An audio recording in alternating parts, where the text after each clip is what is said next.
Hello YouTube, how you doing today? If you guys remember from the very first Corvette video after purchasing, the same exact scenery, the same exact spot is where I showed you guys my new to me 1992 Chevy Corvette. Now, if everything looks just like everything how you saw it on the first video when I unveiled this car, you see that everything looks pretty much the same, right? Yes and no.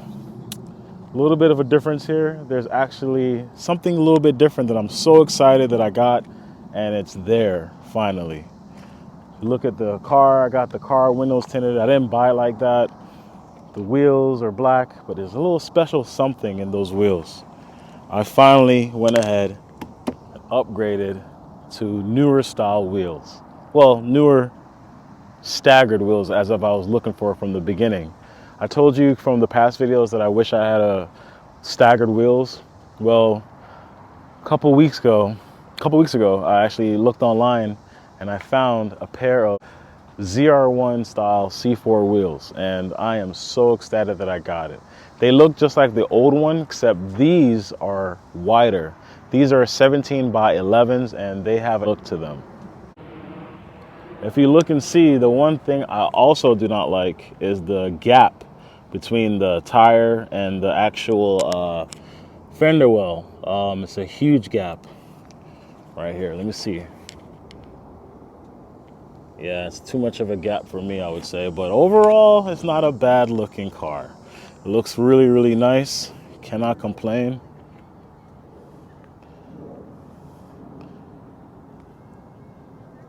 Looks really, really well.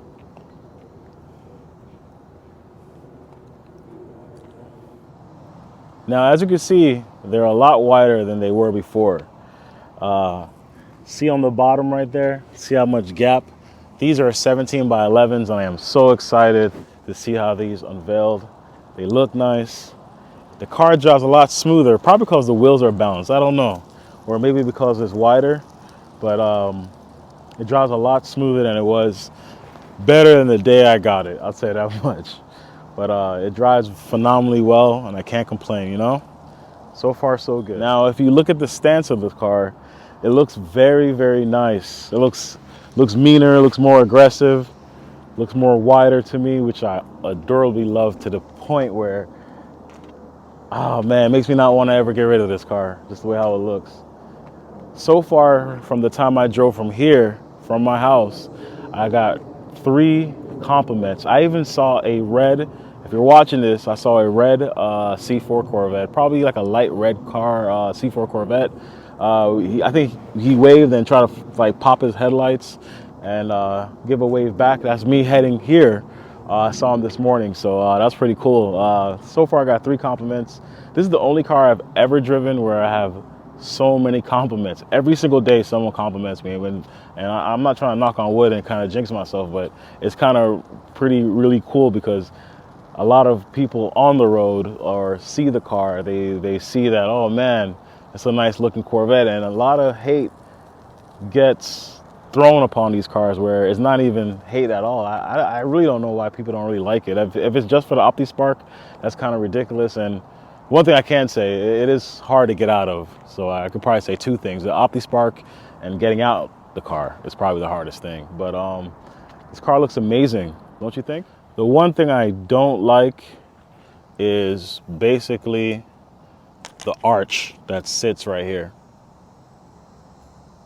If you look at the edge of the tire, especially on this side, I really don't like that side. Same thing applies on this side. It's not really bad, but it sticks out kind of a bit.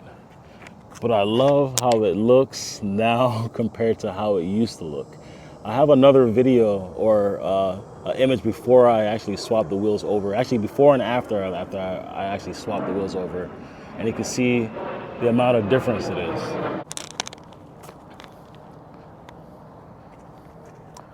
So far, the wheels look very aggressive. The tires look meaty. Well, after all, they are brand new, so they look pretty well.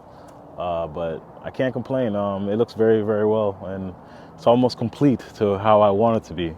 Got the wheels, so I could check the wheels off now. Got the windows tinted.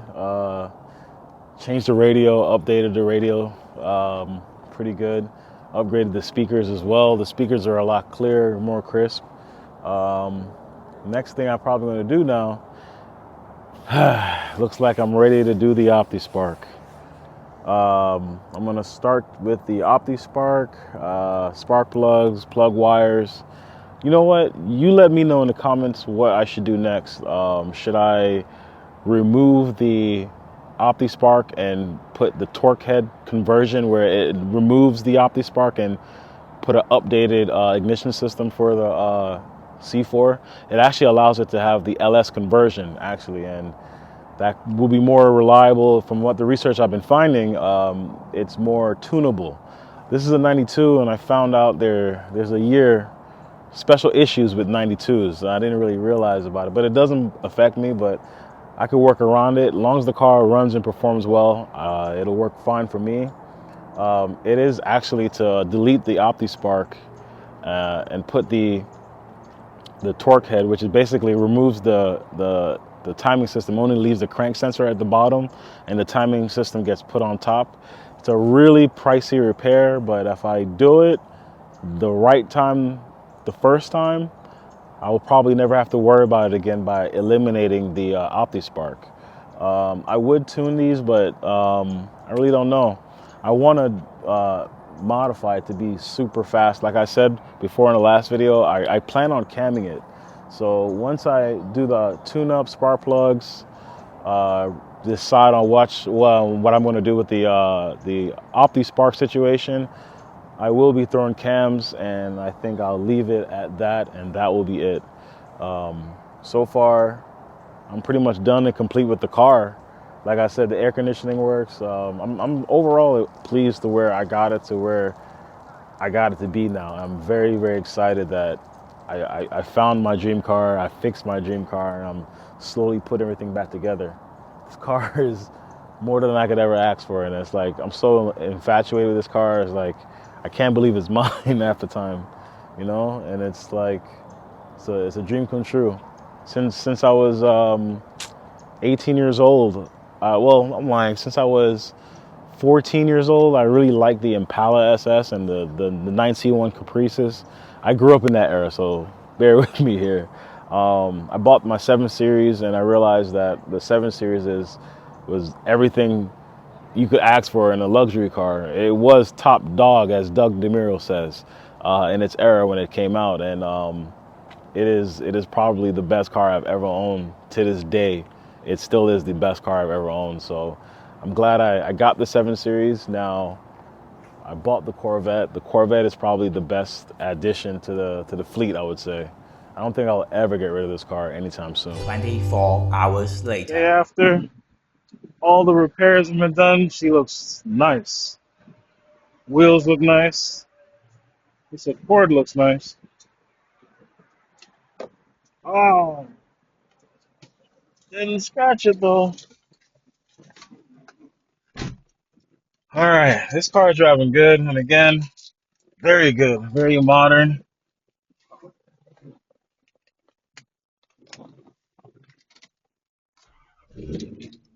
Starts right up.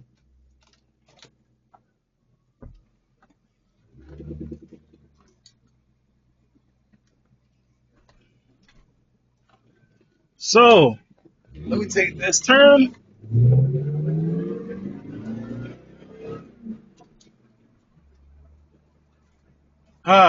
Feels so good with this car. The one thing I am so proud of that I got fixed is the air conditioning. The air conditioning on this car is chef's kiss right now. It's 80 degrees, and I have it set to 65, blowing cold. Oh man, couldn't ask for more. I am trying to possibly either get the OptiSpark situation sorted out where I don't have to worry about it, or I'm gonna have to take the long route but more effective, and that is LS swapping this car. I've been looking at a lot of LS swaps online, and I think this is probably the legit step to actually perform on this process for me to reach ultimate utopia, I guess you call it. But yeah, this car, man, has been coming up a long way. I'm very proud of the AC though. The AC is really, really, really, really the game changer, and it's just everything works. I got the seats, it's clean, it runs and drives, no faults. Lit up on the dash, temperature is good, the gas is good, sounds good. These wheels are very wide though. I'll tell you that much. It drives better. It actually hooks a lot better. I don't want to really get on it yet, but it's been driving a lot better. I noticed that it when you accelerate, it has a straight launch on taking off. So I'm very happy about that. I would show you, but this area is not pretty fond of people with muscle cars performing burnouts and such. So or launches or high revving engines. So that won't be happening on this episode, but maybe another episode. We shall see. The one thing I had thought about doing with the car, well, is possibly LS swap it. I've talked to a lot of people in South Florida, and they all, well, a lot of Corvette shops that specialize in working on these cars, and they all basically said that the first shop told me to sell it and get rid of it, save up for a C6, which is a great idea, but I actually want this car. So I didn't go with that guy. The next guy, he says to leave it how it is, don't touch nothing, because this car has an Achilles heel which I didn't know of until I did some research. And I don't know if anybody else that has a 1992 to 93 Chevy Corvette with the LT1 that ever has this issue. How hard is it for you to modify this car? Um, I hit like a dead end on my route. So if you could help me with that, I'll be much appreciated because it's very hard to find modifications. The simplest route to achieve bliss is possibly to just LS swap it and possibly put an engine and what other engine I could possibly think about is a 6.0 liter. If I get a 6.0 with a nice choppy cam. So I've been looking for engines and transmissions for this car, and I do want to manual swap this vehicle for sure. It's ready. I mean, I enjoy driving it how it is. I actually like the fact that I can use two hands and be free. But I think this car needs a manual. I like the position of how my seats are, so it's coming up, yo, and I'm getting the car to where exactly how I want it, and I actually pretty proud of where I'm at with this car. I'm not gonna lie, it's exactly what I wanted, and I'm very happy that I got the color I wanted as well. I really like this platform of this car, the C4. It's very nostalgic to even be in this car, and this also is the focal point. I realized after owning this car, I realized that the focal point of this car was the redesign of the set of the whole new platform from what the prior predecessor C4, or I'm sorry, to the C4, the C3, C2, and C1. Those are all were great cars, but C4 was the one that changed the way how Corvettes were for the all the way to the C7. The C7 is mimicked off of this car. Honest to God, like I said before, I think I said it before. I would rather have a C6 ZR Z06, but I really would love to have. If I ever would get the opportunity to get another Corvette, it would be a C7 ZR1, either in blue, like have you seen in the first video of the C7 of the first video of the C7 I drove, a blue C7 Z06 would be chef's kiss for me. 7-speed manual, of course. So, oh man, that would be awesome. But who knows? And honest to God, I will still keep this car and go from there. This car has been a dream come true. This car has been a blessing under the sun or under the sky, as they say. But it's been. I'm very happy with where I'm at with this car.